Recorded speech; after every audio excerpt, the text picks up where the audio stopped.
What's going on, guys? This is Jamie from Heroic Barbell with another episode of the Forever Off season. Today is just an easy deadlift day. We're working our way up to week 3, which is going to be our RPE 10 deadlifts. And then the week after, week 4 is going to be, I probably be RPE 10 high bar and some sort of bench variation. I haven't looked that far into the program. I just got back from the gym, and I just finished taking a shower, so here we are. I want to talk quickly just about fatigue management before we get into the video. I realized that in the past couple of weeks, even though I just started this program, I am pushing SBD 3 times a day.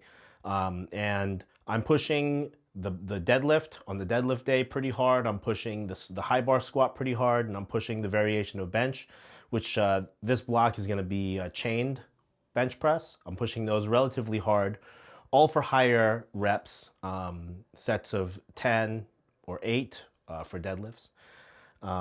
With that said, on all of my other days that I do SBD, I take it easier on those days. So if you want to follow how I'm doing the training or whatnot, just keep in mind that the SBD days are very taxing. So focus on one and drop the weight for the other ones just to try to build if you want to do it. You don't have to train like I do. That's just how I like to do it. All right, so let's get into the training, shall we?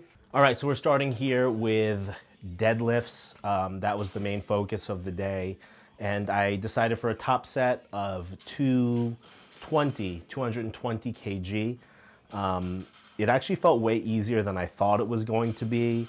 I don't know, some days I feel better than others. And because I'm pushing all the lifts so hard, I thought maybe I was overreaching a little bit, but that wasn't the case. And this top set felt pretty good. I really can't complain about it.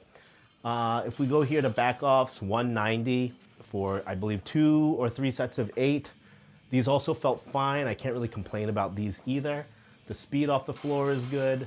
As I've gotten older, I have thoughts in my head when I'm lifting, and that the biggest voice I hear, like Randy Orton, is just don't get hurt. Please don't get hurt. Because, injuries happen at the most inconvenient of times. But I'm trying to keep the weights submaximal so that I don't get hurt. That's the name of the game here. But, what is powerlifting? Some of you guys don't even know what powerlifting is. If you made it this far into this video, I'll tell you. Powerlifting is basically figuring out how to train your body when something's hurt. That's essentially powerlifting training in a nutshell. How can I train even though I'm hurt somewhere? You talk to any powerlifter, something's gonna be hurt somewhere. All right? So just know that about powerlifting. I believe that was the last set of deadlifts we had for the day. Moving on to chained bench. On this deadlift day, I'm kind of pushing bench a little harder, and then I pull back on squats. You'll see it's SSB, which is a difficult movement already, but I'm keeping the weight light enough so that it's manageable and not too fatigue building. And to be frank, I'm more, if anything, working on technique and staying upright than anything else. Guys, if you have chains, just try them out. It's fun. It might not work, it might not make you strong like whatever, but it's fun, and that's why we train. I guarantee that 99% of powerlifters out there don't even make money to do what they do. Even if you're a professional, I guarantee you're not making that much money unless you're top of the top of the top and you get endorsements and what have you. But I even think then you don't make that much money. Maybe they just give you stuff for free. I'm pretty sure that most powerlifters that even competed at nationals paid for their own flights, their own hotels, right? Even they had to pay to sign up for the competition. I think, not sure 100%.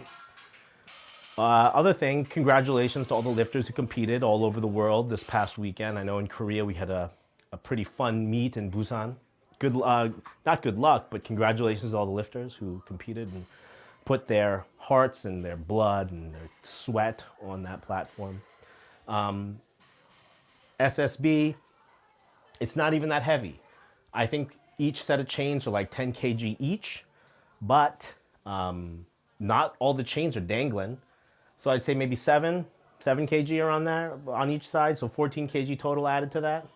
Not too bad. I like the way it feels. I used to really dread doing SSB, but then I dropped my ego, right? And just decided to kind of, do what I can. Mildly challenging. Like the last couple of reps are a little challenging, but SSB is really great for taking some pressure off of your shoulders, especially if you low bar all the time, if you bench a lot. Your elbows and your shoulders take a pounding. So being able to do this movement, take some of the shoulders and the elbows out of the equation, the wrists have is just an easy way to get more recovery on the upper body while you're doing these big lower body compound movements. I think, I might show an accessory here. I'm not 100% sure, but if that's that, then that's the video. I'd like to thank you guys for stopping by and hanging out. That's it. Have a wonderful day. Bye-bye.